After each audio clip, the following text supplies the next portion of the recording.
What really happened when a UPS cargo jet turned Louisville into a smoke-choked scene? Tonight we hold official timelines against brutal footage. Maya brings community and health urgency, Leo brings forensic skepticism, and I'll guide the facts so you know what to trust and why it matters. Tonight, two stories are colliding: the official timeline of a UPS cargo jet that fell from the sky, and the raw, viral images of a city under smoke. Our job is to hold them side by side. Here are the verified basics.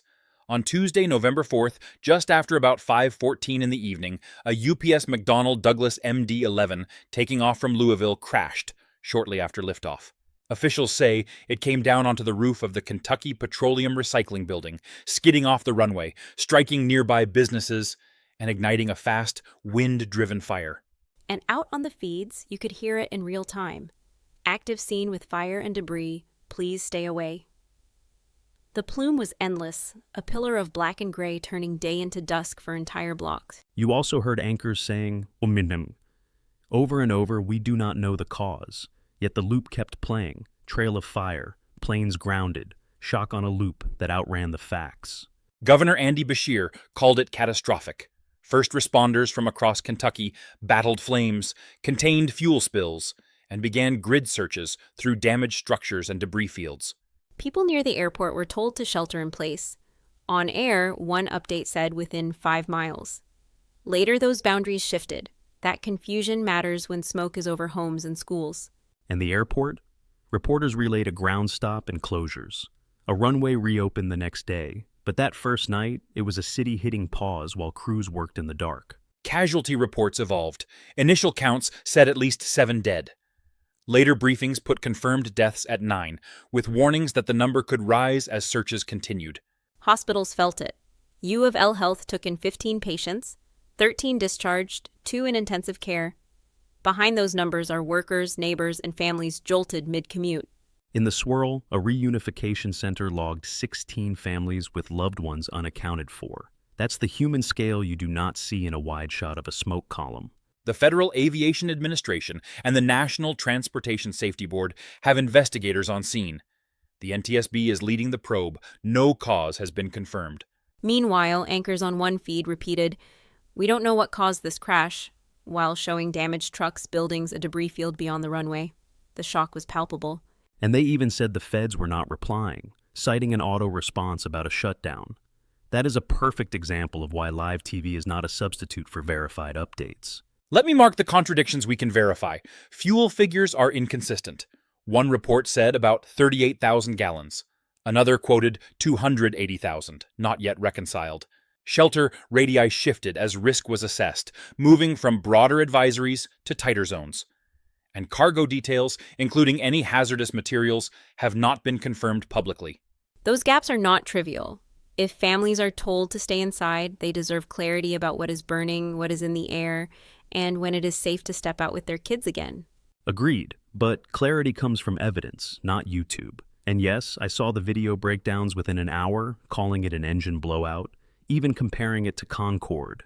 A former pilot online said the left side engine looked gone, talked about uncontained failure, debris by the runway, and a fully fueled jet to Honolulu. He said, worst possible timing. We should be clear, those are early hypotheses, not findings. The NTSB will analyze engines, flight data, cockpit audio, and debris impact patterns before stating probable cause. And the MD-11 can climb on 2 engines. Age alone is not a verdict. Cargo fleets run 30-year-old conversions safely every day when maintained and operated by the book. Look, no one is putting a gavel down before the facts, but systems matter. Older airframes, thin maintenance margins, night freight pressure, those are structural risks we must name. Name them, yes, but do not weaponize them. The same online video also warned images might be fake, flagged AI. That should tell you how messy the first hours are. Meanwhile, like Louisville's life was rerouted, UPS halted Worldport operations, paused next-day air sort, told some shifts not to report. A family assistance line went live for workers. The Ford Louisville assembly plant, right next to Worldport, sheltered employees during a controlled power outage. No injuries reported. Production paused at least for the day shift. That factory was already juggling supply hits from an unrelated fire earlier this fall.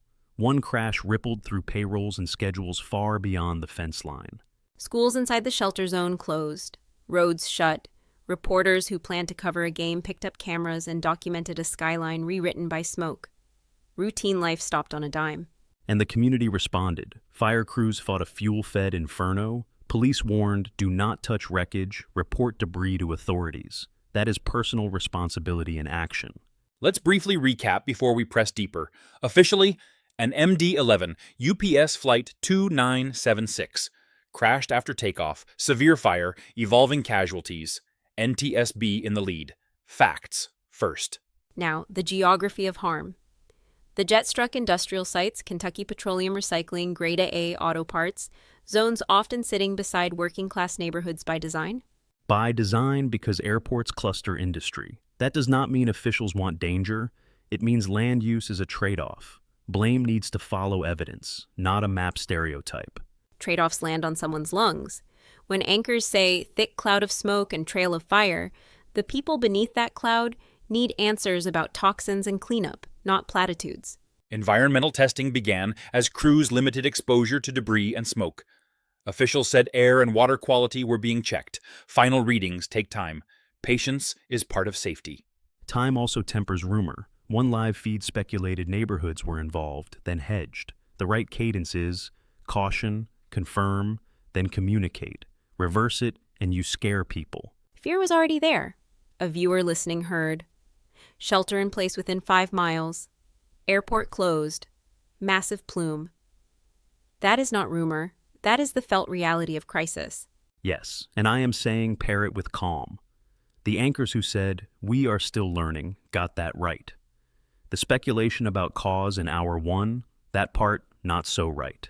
On cause, there are threads to examine after the fire's out. Was the aircraft fully fueled for Hawaii? Likely, yes. Did it carry hazardous cargo? Unknown. Were maintenance cycles tight? One public analysis cited recent maintenance downtime and images of engine parts near a runway. Again, hypotheses. The NTSB will test, measure, and model before it names a chain of events. And if it was an uncontained failure, there are rules for that too. Design containment, inspection intervals, debris paths. The manual is thick for a reason. Let's see what held and what failed. Let's also see how worker protections held. UPS paused shifts, but did people have paid time to navigate closures? Did nearby plants provide respirators when smoke rolled in? And let's honor the crews who ran toward it. Early shots showed ladder trucks and foam lines hitting a stubborn jet fuel fire. You could see the flames still burning as night fell. Neighbors filmed from roadsides whispering, "Big fireball." Those videos are painful, but they are also testimony of how disaster actually looks when it lands in your zip code. Unanswered questions now. The final passenger and crew count, identities and next of kin notifications, precise fuel load, any hazardous cargo, the full injury list on the ground. And why initial tallies diverged. That is common under stress, but it demands transparency later. Say what changed and why. People will accept it if you treat them as adults. Also, communication equity. Did every household under the plume get alerts, including non-English speakers or folks without data plans? Sirens do not translate by themselves. Practical point for listeners: if you find debris, do not touch it. Photograph, mark the spot, call authorities. That advice was repeated on air for a reason: contamination and chain of custody. And if you work nights near an airport, ask your employer now about shelter protocols, ventilation, and pay during closures. Emergency plans should not be written after the sirens. One more media note. The best live hits last night were the ones that admitted limits. We are trying to get answers. We do not know the cause yet. That humility saves trust. UPS said, "We are terribly saddened, heartfelt thoughts with everyone involved," and they set up support for families.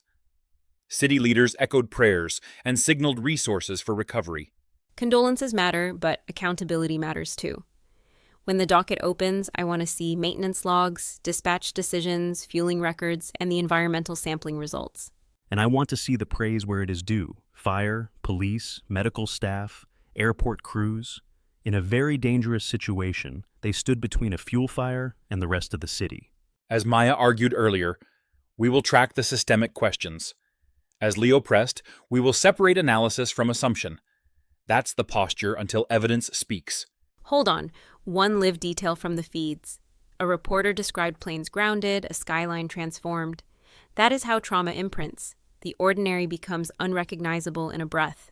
And then the rebuild begins. Runways reopen, shifts return, but for some, the smell of fuel will linger in memory. The work is to learn enough that we do not repeat the same mistakes. Coming up in the days ahead, we will watch for recorder recovery, engine teardown analysis, fuel load documentation, and the first NTSB briefing that moves from what to why. Until then, keep the families, the injured, and the responders in mind.